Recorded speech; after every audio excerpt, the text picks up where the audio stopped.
Hello.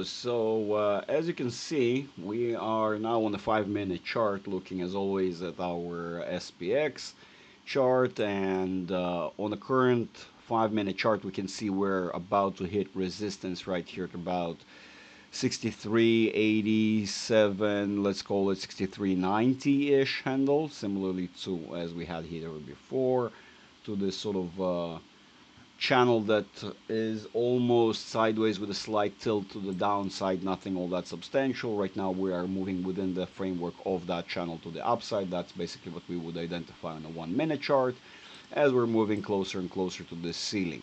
All in all, not that substantial. If we're going to look at the 30 minutes, we may see something a little bit more interesting, a little bit more substantial maybe. We are seeing that we are having a crossover here of the forces, becoming a little bit more bullish, indicating, of course, right below the 80, still indicating we're not actually becoming full on bullish, but rather kind of the mix of both forces.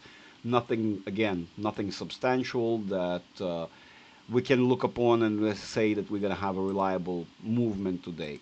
If we're going to look at the 45 minutes, on the other hand, we appear to be bullish but within bearish territory. So, again, kind of the mix of both forces. Again, nothing conclusive. If we're going to look at the, we said, so hourly, we are bullish, crossing the 20 territory, what still appears to be an overall downtrend, right? So potentially a crossover just for the purpose of another crossover going back down into bearish territory. Let's see if that's the case. Or are we potentially going to expect to see some bullish momentum right here coming up? Let's see the 4 hourly. And 4 hourly, we actually discover the real caveat where things start to become a little bit more interesting, simply because the 4 hour signifies a longer duration of price action. Given the channel that we're looking at right now, it's not like we're having a true upwards movement, but as much as we are retesting median as we were all along. That sort of median on the black and red channel that we're seeing, not the white one, the black and red. We see that we are basically hugging and intertwined around that median, giving us the current temporary short range channel we're having right now, crossing over into bearish territory right here, potentially expecting to see a little bit more of a flip over and a turnaround below that trend line that is now marked in yellow. That is a very significant trend that we've been attentive to and basically respectful of. The market has been quite seeing this is a very strong resistance for many years at this point. Simply every time we end up stumbling upon it, it ends up being as our main resistance and forcing us to the downside all the way. If you look back all the way to around, as you can see, it already marked. I made my homework prematurely. Kind of, we can identify all the price action entanglement within that channel, within that resistance level, and we're looking here at 2015. If you look here below, it's 2015. So this main resistance line has been in action for quite a long time and has been quite substantial in terms of its efficiency on stopping the price action and pushing it downwards. On the daily price action, we are starting to become a little bit more bearish. Not yet full transfer below the 80, so still is a mixture of the forces, not truly bearish, as much as it's slowly teetering a little bit to the lower end within the framework of the channel within which it's located, which gives us roughly about 6,350. So about a loss of $30 downwards, nothing again that substantial.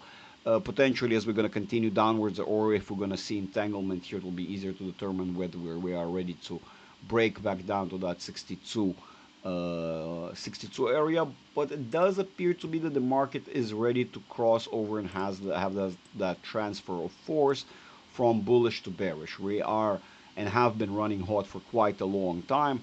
And as our bearish momentum starts to print on the smaller time frames, basically if it's the 4 hourly becoming bearish, pushing over the daily to become more bearish over time, pushing over our weekly to finally show signs of movement into the downside, bringing us lower below the 80, signifying a beginning of a longer duration movement to the downside.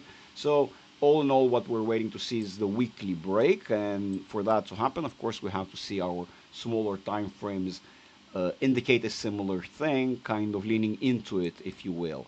On our monthly, we are still below. Of course, we are still having very clear divergence around here in terms of it does appear to be bullish, but remember, because it is below the 50 mark, it is basically the combination of both forces. So you're not really going to get bullish momentum here. As we said, we are at the edge of various strong resistances, of various prolonged channels that we have been respective of for many years now, as you can tell.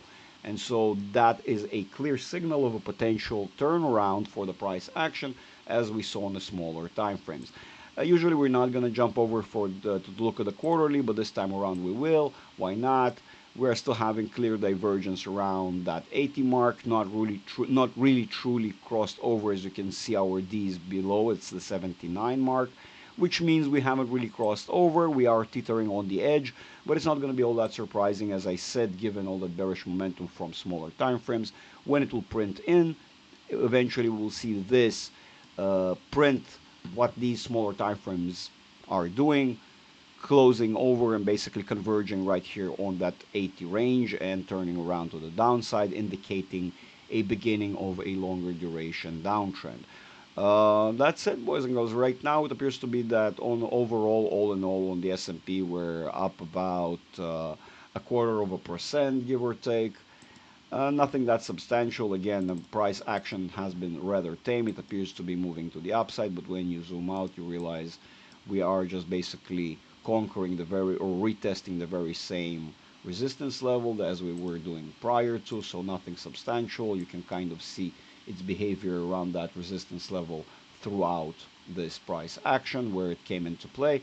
And now we're basically doing the very same thing. So it's far more expected to see a movement to the downside once we've completed testing this throughout the day today, maybe closer towards the end of the session, or maybe even tomorrow already, we will see the price action dip lower.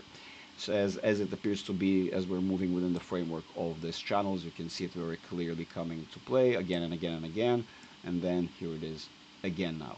So that's kind of that's all today for today, boys and girls. I know it appears to be that today is going to be a nothing burger. All in all, of course, the traders among us have always something to do. We just spoke to some of my trading members in the community.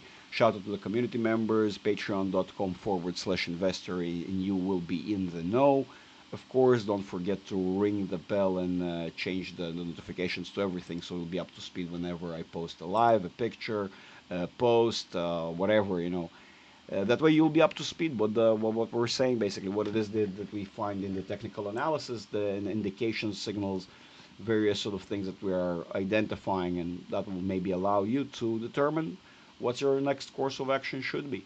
You'll be independent instead of reliant on various talking heads in the media that will just, will not really tell you what is best for you, but they'll tell you what's best for them. Join the community, and that way you'll know what's best for you. Alrighty, boys and girls. I hope that was, informative and you're up to speed and you know what's going on now. And I hope to see you in the community or the next one. Bye for now.